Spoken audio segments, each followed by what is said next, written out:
Eh bien, bonsoir tout le monde.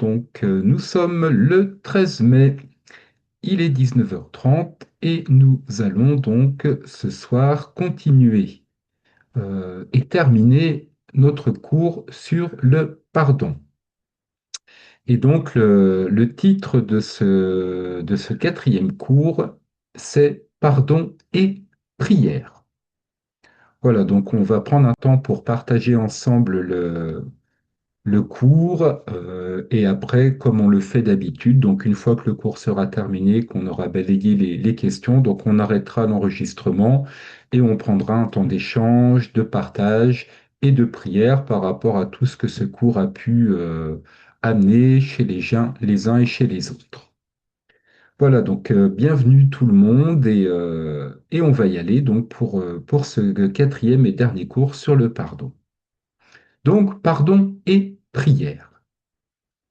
Dans Luc 17, versets 3 à 4, nous lisons que Jésus dit: Prenez garde à vous-même.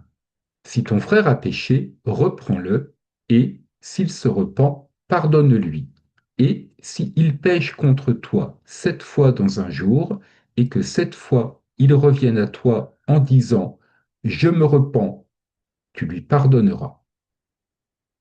Ceci concorde tout à fait avec les autres aspects de la repentance que nous avons déjà vus dans l'enseignement de Jésus.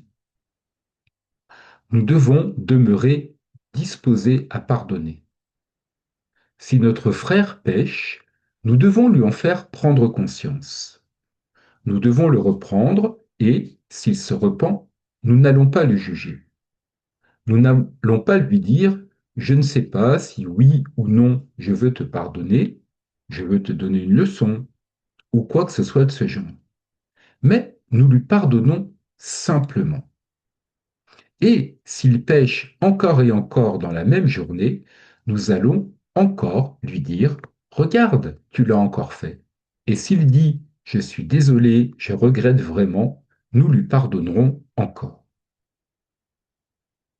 Immédiatement après cette parole de Jésus, les apôtres vont dire au Seigneur: Augmente-nous la foi. Il se peut que ce soit aussi notre réaction. Et nous disons: J'ai besoin d'avoir plus de foi si je veux vraiment aimer, pardonner et être aussi généreux que cela pour les autres. En fin de compte, tout ceci reflète le genre de foi que nous avons en Dieu, car ce que nous faisons reflète la foi et la confiance que nous avons en Dieu, ce qu'il est pour nous. C'est important.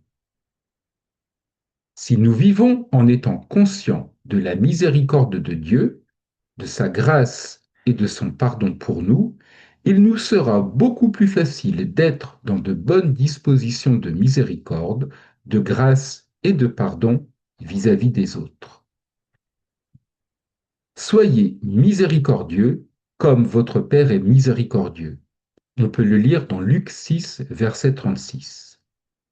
Oui, tel il est pour nous, tel nous devons être pour les autres. Tel Dieu est miséricordieux pour nous, tel nous devons être miséricordieux pour les autres.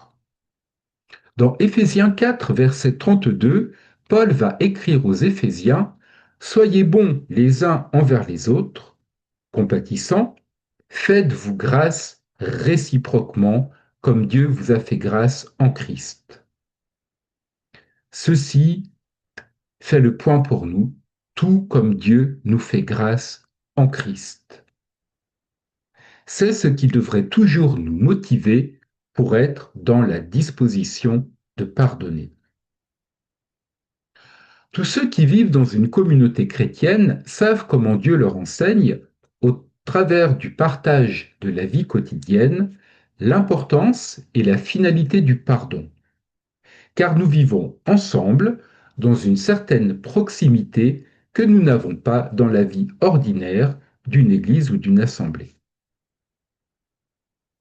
Là, nous pouvons beaucoup plus nous apprécier les uns les autres et nous pouvons recevoir plus du Seigneur au travers des uns et des autres. Mais plus encore, nous apprenons à vivre avec les faiblesses des autres, leurs peurs, leurs défauts, leurs doutes, leurs insécurités. Nous découvrons que ceux qui nous ont toujours aimés profondément, mari, femme, enfant peut-être, savent contourner nos points sensibles, mais pas nécessairement les autres. Il y a alors le besoin constant de se pardonner mutuellement. Et c'est excellent, car ceci nous enseigne à vivre dans cette bonne disposition de pardonner. Bien sûr, nous pouvons penser que nous sommes dans cette bonne disposition de cœur jusqu'à ce que quelqu'un fasse effectivement quelque chose. Briser notre bibelot favori, retourner une chose prêtée en piteux état, renverser du café sur notre livre, etc., etc. On peut démultiplier à plein d'exemples de la vie quotidienne. Ces petites choses qui vont nous mettre à l'épreuve. Alors, quelle sera notre réaction? Notre réaction est-elle de pardonner ou de nous mettre en colère? Ce n'est pas ce que nous disons qui compte, car nous pouvons très bien dire de bonnes choses. Oh, ça va, ne t'inquiète pas, ce n'est rien. Et à l'intérieur de nous être meurtri. Et parce que Dieu agit dans nos cœurs, il veut que la bonne attitude soit dans nos cœurs. Il veut que nous soyons tendres et pleins de compassion les uns pour les autres, comme Paul le dit aux Éphésiens. Pardonnons, pardonnons encore, pardonnons toujours.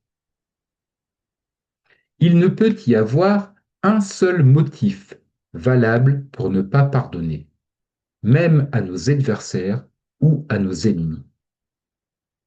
Jésus nous enseigne que nous devons toujours être disposés à pardonner. Ainsi, même si pour un temps un frère est retranché et séparé de nous ou de l'Assemblée, nous devons chercher à le rétablir au Seigneur, à l'obéissance, à la communion. Parfois, il faut du temps pour que la confiance et l'amour reviennent, mais Dieu se réjouit toujours lorsque les frères demeurent dans l'unité. Les frères et les sœurs d'ailleurs. C'est pour cela que Jésus, au cours du dernier repas, a prié, dans Jean 17, 23, qu'ils soient parfaitement un et que le monde connaisse que tu m'as envoyé et que tu les as aimés comme tu m'as aimé. Cette unité ne peut pas exister sans qu'il y ait entre frères amour et pardon. Nos relations n'auront pas de réalité que si nous nous pardonnons mutuellement nos péchés. Si nous faisons vraiment l'expérience de la sainteté et du renouvellement du cœur, dans nos relations, dans notre groupe, dans nos communautés, nous devrions constater que nous confessons beaucoup plus ouvertement nos péchés. Nous confessons à Dieu en présence des frères, mais l'attitude du cœur de chaque membre est de pardonner. Et jamais, jamais, jamais de parler du péché confessé par un frère ou une sœur. Nous avons tous à cœur de pardonner, d'aimer, d'encourager, de restaurer celui qui a confessé sa faute. Nous avons déjà vu que très souvent, Jésus va faire le lien entre la prière et le pardon. Par exemple, dans la prière du Notre Père, Matthieu 6, versets 9 à 15, et l'enseignement qui suit, aussi dans Marc 11, 22, 25, Jésus nous donne ce qui est généralement connu comme la prière de la foi. Il dit, ayez foi en Dieu. En vérité, je vous le dis, si quelqu'un dit à cette montagne, ôte-toi de là et jette-toi dans la mer, et s'il ne doute pas en son cœur, mais croit que ce qu'il dit arrive, cela lui sera accordé. C'est pourquoi je vous dis, tout ce que vous demandez en priant, croyez que vous l'avez reçu, et cela vous sera accordé. Et lorsque vous êtes debout en prière, si vous avez quelque chose contre quelqu'un, pardonnez, afin que votre Père qui est dans les cieux vous pardonne aussi vos fautes. Il en ressort clairement que nous ne verrons pas nos prières exaucées pour une guérison ou un autre besoin si nous sommes en état de péché devant Dieu. En premier, Dieu veut pardonner nos péchés. On se souvient tous du paralytique que l'on a fait descendre par le toit jusqu'à ce que Jésus, avec l'aide de ses amis, euh, puisse lui parler. La première chose que Jésus lui a dit, c'est tes péchés te sont pardonnés. Puis, ultérieurement, il lui a dit, lève-toi, prends ton lit et marche. Il était important qu'en premier lieu, la relation entre cet homme et Dieu soit restaurée. L'acte important et dynamique, c'était le pardon des péchés. Puis le miracle pouvait se produire. Pour en revenir à Marc 11, Jésus nous dit, en rapport avec la prière de foi, que lorsque nous sommes debout faisant notre prière, nous devons toujours être disposés à pardonner à tous afin que Dieu puisse pardonner nos péchés. Notons bien l'ordre des choses car nous l'avons vu si souvent dans ce cours, nous devons toujours être disposés à pardonner, puis Dieu nous pardonne.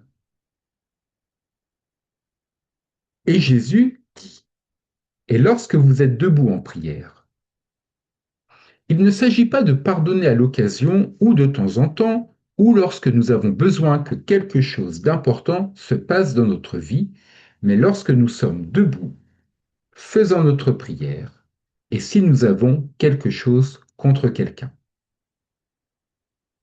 Remarquons bien que ces mots s'étendent à n'importe quel sujet, à n'importe quoi, à quelque chose, quoi que ce soit, et même à la plus petite chose. Ça s'applique vraiment à toute situation.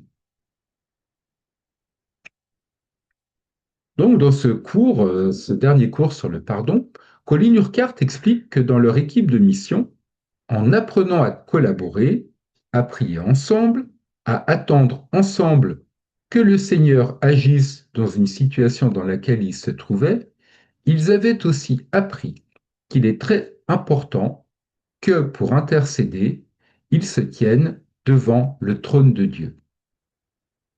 Cela ne pouvait se faire que s'ils laissaient tout d'abord Dieu agir en eux, exposer leurs péchés et les confesser en étant ouverts, en se pardonnant mutuellement et en se mettant en règle les uns avec les autres. Ils ont appris, donc dans cette équipe avec Colin Urquhart, qu'il ne pouvait y avoir aucune intégrité dans la prière, qu'ils ne pouvaient pas prier pour que les autres se mettent en règle avec Dieu s'ils n'étaient pas eux-mêmes en règle avec lui, avec Dieu. Tout comme ils ne pouvaient pas prier pour que les autres se mettent en règle entre eux si entre eux ils ne l'étaient pas. Si nous ne sommes pas en règle, nos prières sont sans droiture. Nous ressemblons à des hypocrites qui prient que Dieu fasse dans les autres ce qu'ils ne sont pas prêts à ce que Dieu fasse en eux. Donc, pour faire cette prière de foi, ou pour prier tout court, il faut que nous laissons Dieu agir en premier dans nos propres cœurs, afin que nous soyons en règle avec les autres et avec lui. Nous pourrions citer quantité d'exemples où Dieu, avant de guérir physiquement, a dû agir au niveau des relations, de l'amertume, de la haine, du ressentiment dans la personne. Et une fois que ceci était fait, le chemin s'est ouvert pour que la guérison que Dieu voulait apporter dans la vie de cette personne se fasse. Si souvent, nous aimerions mettre cela de côté en disant ⁇ Oh, ce n'est pas cette question qui me préoccupe, mais plutôt cette guérison dont j'ai tant besoin. ⁇ Mais Dieu ne va pas dissocier nos besoins, quels qu'ils soient, du fait qu'en tant qu'être humain, nous formons un tout. En voulant agir en nous, il ne veut pas simplement traiter quelques symptômes, maladie ou infirmité, mais l'ensemble de notre vie. Nous, en tant qu'individus, nous, dans nos relations avec ceux qui nous entourent. Il veut apporter la guérison dans les mariages, dans les relations, dans nos assemblées, tout aussi bien qu'apporter la guérison à nos émotions, à notre esprit, à notre corps. Tout ceci forme un tout dans l'œuvre salvatrice que Dieu veut accomplir dans nos vies et qu'il a rendue possible par le sang de Jésus répandu sur la croix. Et lorsque vous êtes debout, faisant votre prière, si vous avez quelque chose contre quelqu'un, pardonnez. Soyons constamment disposés à pardonner aux autres, afin que notre Père qui est dans les cieux nous pardonne aussi nos offenses. Nous devons conclure ce temps passé ensemble dans ce cours en faisant face avec réalisme à la signification de tout cela et à ce que Dieu doit faire en conséquence dans nos vies. Au fur et à mesure de ces semaines d'enseignement, nous avons pu voir un changement d'attitude vis-à-vis des autres, car notre cœur a changé. Et si on n'a pas vu de changement dans nos attitudes, ne baissons pas les bras. Venons devant Dieu avec notre propre cœur. Ne lui présentons pas la situation ou la personne, car ce n'est pas là que doit avoir lieu le premier changement. Que notre cœur soit d'abord droit. Crions à Dieu pour ce changement de cœur dont nous avons tant besoin. Et comme nous l'avons déjà vu, lorsque ce sera vraiment tout notre désir, Dieu le fera. Ne restons pas accrochés à l'amertume, au ressentiment, à aucune animosité, à aucune haine, mais pardonnons.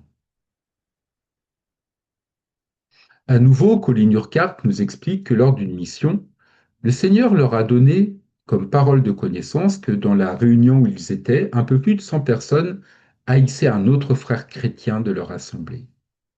Colin Urquhart a été consterné par ce que Dieu lui révélait.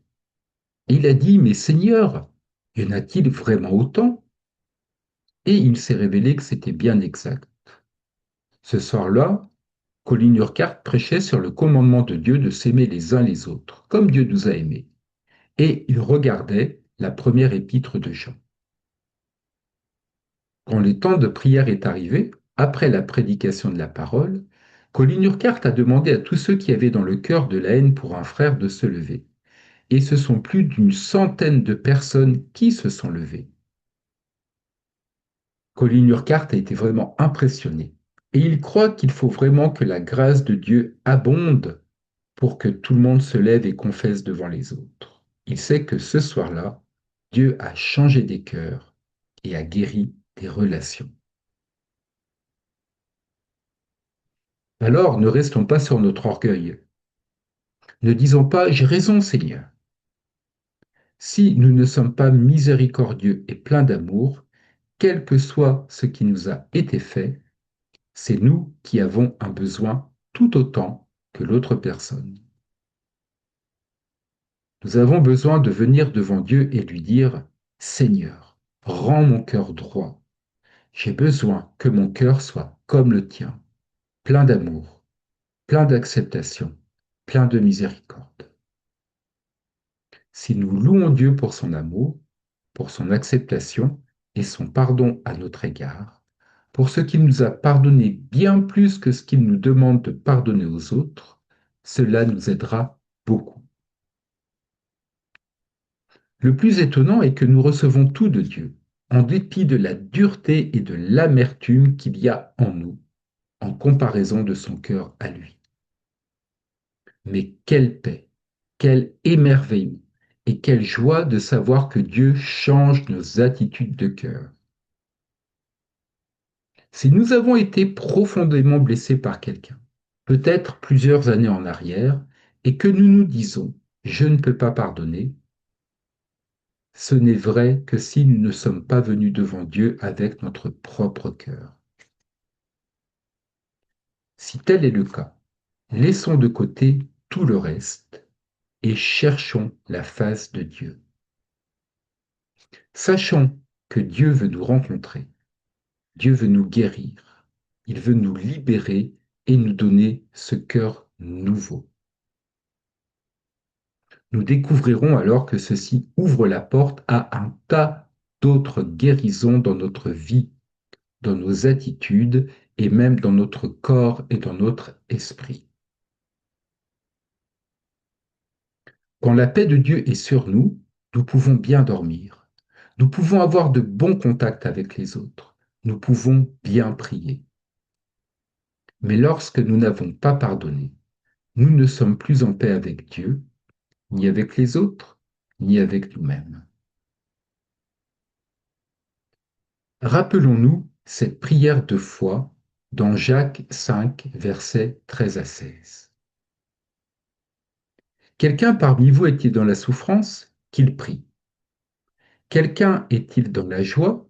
Qu'il chante des cantiques. Quelqu'un parmi vous est-il malade? Qu'il appelle les anciens de l'Église et que ceux qui prient pour lui en loignant d'huile au nom du Seigneur. La prière de la foi sauvera le malade, et le Seigneur le relèvera. Et s'il a commis des péchés, il lui sera pardonné. Confessez donc vos péchés les uns aux autres et priez les uns pour les autres afin que vous soyez guéris. La prière agissante du juste a une grande efficacité.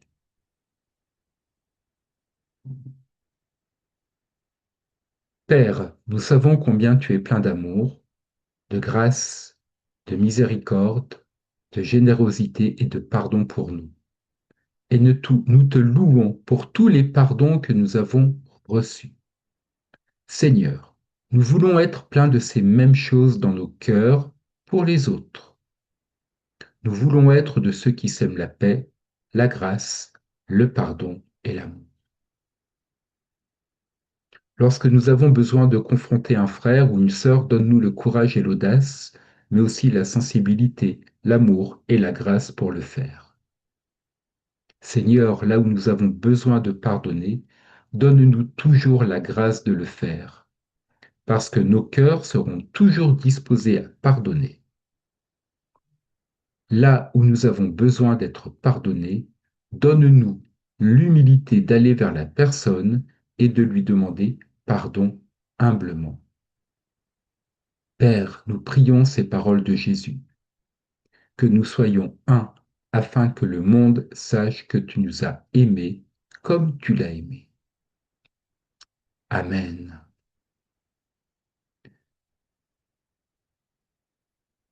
Voilà, donc c'était le dernier cours sur le thème du pardon.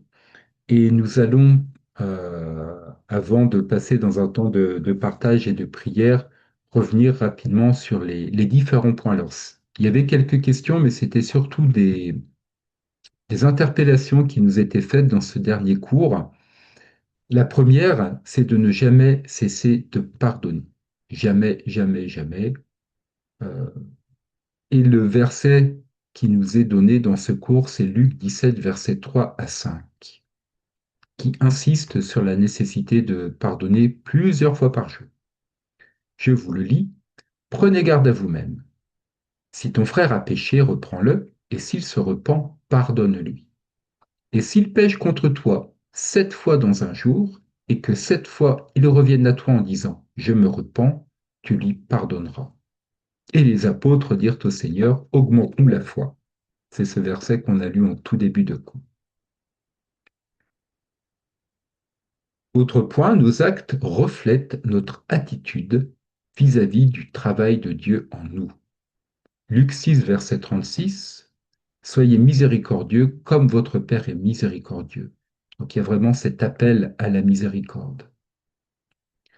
Éphésiens 4, verset 32, soyez bons les uns envers les autres, compatissants, faites-vous grâce réciproquement comme Dieu vous a fait grâce en Christ.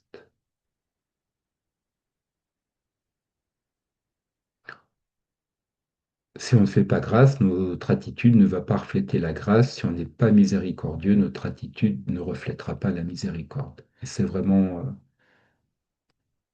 voilà, ce que Dieu fait pour nous, faisons-le pour les autres. C'est le message de ces deux versets. Autre point, recevoir et donner le pardon rendra vos prières plus efficaces, rendra nos prières plus efficaces. Donc on peut lire Marc 11, versets 22-25. Jésus prit la parole et leur dit, ayez foi en Dieu. En vérité, je vous le dis, si quelqu'un dit à cette montagne, ôte-toi de là et jette-toi dans la mer, et s'il ne doute pas en son cœur, mais croit que ce qu'il dit arrive, cela lui sera accordé. C'est pourquoi je vous dis, tout ce que vous demanderez en priant, croyez que vous l'avez reçu, et cela vous sera accordé.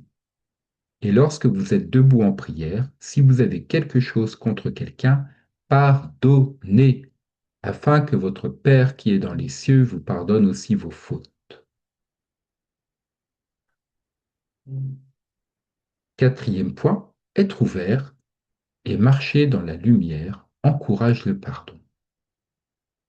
Donc on peut lire 1 Jean 1, verset 7, mais si nous marchons dans la lumière, comme il est lui-même dans la lumière, nous sommes en communion les uns avec les autres, et le sang de Jésus, son Fils, nous purifie de tout péché.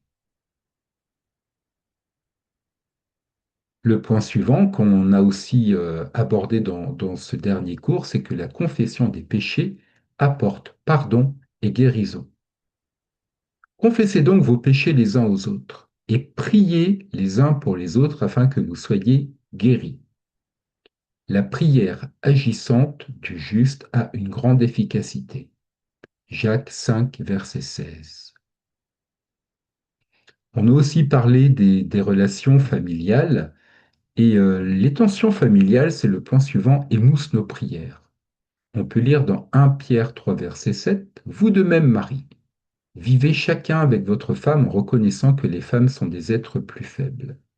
Honorez-les comme cohéritières de la grâce de la vie, afin que rien ne fasse obstacle à vos prières. Et le dernier point, c'est qu'il y a un lien très étroit entre le pardon et la guérison. Donc on peut lire Jacques 5, versets 13 à 15. Quelqu'un parmi vous est-il dans la souffrance? Qu'il prie. Quelqu'un est-il dans la joie? Qu'il chante des cantiques. Quelqu'un parmi vous est-il malade? Qu'il appelle les anciens de l'Église et que ceux-ci prient pour lui en loignant d'huile au nom du Seigneur. La prière de la foi sauvera le malade et le Seigneur le relèvera. Et s'il a commis des péchés, il lui sera pardonné.